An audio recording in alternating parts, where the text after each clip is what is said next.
السلام علیکم۔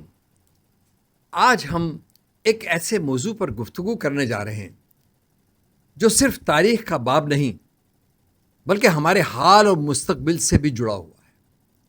سوال یہ ہے کہ دنیا کی وہ قومیں جو کبھی پسماندہ، منتشر اور جنگوں کا شکار تھیں، آج ترقی، خوشحالی، سائنس، تعلیم اور معیشت میں دنیا کی قیادت کیوں کر رہی ہیں؟ اور دوسری جانب وہ مسلم دنیا جسے کبھی علم، تہذیب، فلسفہ، طب، فلکیات اور انصاف کی بنیادیں رکھی ہیں، آج کیوں مشکلات، پسماندگی اور انتشار کا شکار ہے؟ میں ہوں آپ کا میزبان باسط جلیلی، ہیوسٹن، امریکہ سے، اور آپ دیکھ رہے ہیں میرا یوٹیوب چینل۔ آئیے اس سوال کا جواب تلاش کرتے ہیں۔ تاریخ ہمیں بتاتی ہے کہ ترقی یافتہ کہلانے والی قوموں کی کامیابی کسی جادو کا نتیجہ نہیں تھی۔ ان قوموں نے چند بنیادی اصول اپنائے۔ پہلا اصول، تعلیم کو ترجیح دی۔ جاپان، جرمنی، جنوبی کوریا اور سنگاپور جیسے ممالک نے تعلیم کو قومی ترجیح بنایا۔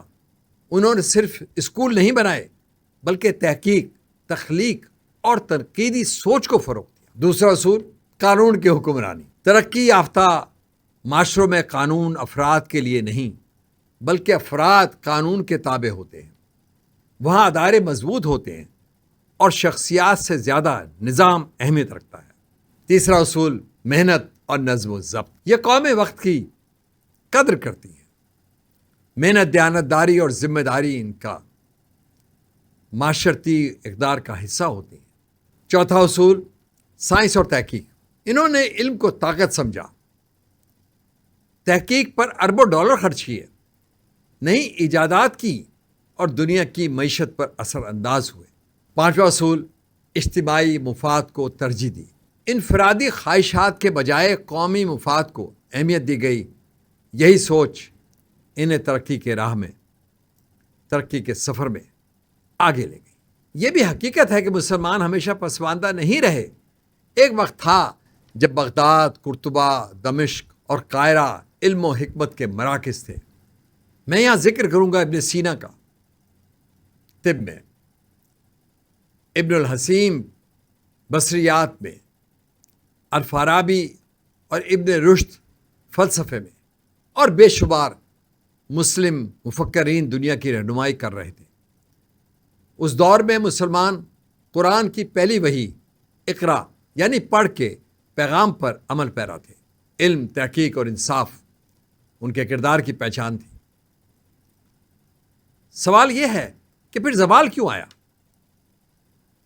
ناظرین، جب ہم نے تحقیق اور جستجو چھوڑ دی اور ماضی کی کامیابیوں پر فخر کرنے لگے اور ہم سمجھنے لگے کہ یہی کافی ہے، تو ترقی کا سفر رک گیا۔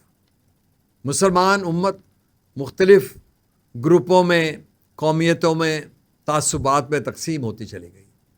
اتحاد کمزور ہوا اور دشمن طاقتور ہوتے گئے۔ جہاں انصاف کمزور ہو جائے وہاں ترقی کا راستہ بھی دشوار ہو جاتا ہے۔ صلاحیت کے بجائے تعلقات کو ترجیح دی گئی، جس سے ادارے کمزور ہوتے چلے گئے۔ ہم نے اجتماعی ترقی کے بجائے ذاتی مفادات کو ترجیح دینا شروع کر دیا۔ دنیا آگے بڑھتی رہی اور ہم ان کی پروڈکشن کے خریدار بن گئے، لیکن تخلیق کار نہ بن سکے۔ آج مسلم ممالک بے پناہ قدرتی وسائل رکھتے ہیں۔ تیل، گیس، معدنیات، نوجوان آبادی اور جغرافیائی اہمیت کے باوجود کئی ممالک سیاسی عدم استحکام، تعلیمی پسماندگی، معاشی مسائل اور بیرونی انحصار کا شکار ہیں۔ لیکن اس کا مطلب یہ نہیں کہ امید ختم ہو چکی ہے۔ دنیا میں کوئی قوم ہمیشہ عروج یا زوال میں نہیں رہتی۔ تاریخ بدلتی ہے، بشرط یہ کہ قومیں خود کو بدلنے کا فیصلہ کر لیں۔ اب سوال یہ ہے کہ ہم کیا کریں؟ ہمیں اپنی تعمیر و ترقی اور ارتقاء کے لیے صرف یہ 6 قدم اٹھانے ہیں۔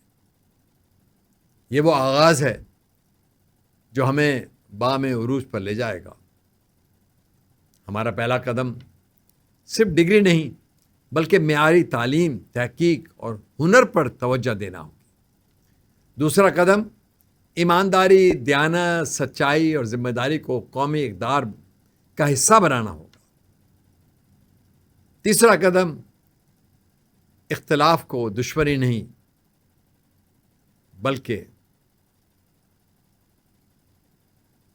ایک مثبت قدم سمجھنا ہوگا۔ ہمارا چوتھا قدم ہونا چاہیے جامعات، تحقیقاتی مراکز اور جدت رازی کو فروغ دینا۔ پانچواں قدم طاقتور اور کمزور کے لیے ایک ہی قانون ہونا چاہیے۔ چھٹا قدم نوجوان صرف مستقبل نہیں، حال کی طاقت بھی ہیں، انہیں مواقع، رہنمائی اور اعتماد دینا ہوگا۔ دوستو، قوموں کی تقدیر آسمان سے نہیں اترتی بلکہ ان کے فیصلے، ان کی محنت اور ان کے کردار سے تشکیل دیتے ہیں۔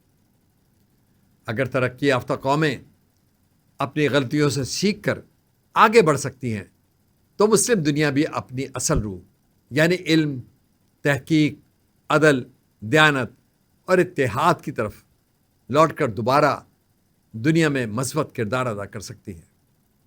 مایوسی کسی زندہ قوم کا شیوا نہیں، امید، محنت اور شعور ہی وہ چراغ ہیں جو اندھیروں کو شکست دیتے ہیں۔ اگر آپ کو یہ گفتگو پسند آئی تو ویڈیو کو لائک کیجیے، اپنے دوستوں کے ساتھ شیئر کیجیے اور ہمارے چینل کو سبسکرائب کیجیے تاکہ علم، ادب، فکر اور شعور کے ایسے ہی سفر میں ہم ایک ساتھ شریک رہ سکیں۔ اپنی آراء اور تجاویز کمنٹس میں ضرور لکھیں۔ اس کے ساتھ ہی اجازت دیجیے، میں ہوں آپ کا میزبان باسط جلیلی، ہیوسٹن، امریکہ سے۔ اللہ تعالیٰ آپ کا حامی و ناصر ہو۔ خدا حافظ۔ پاکستان پائندہ باد۔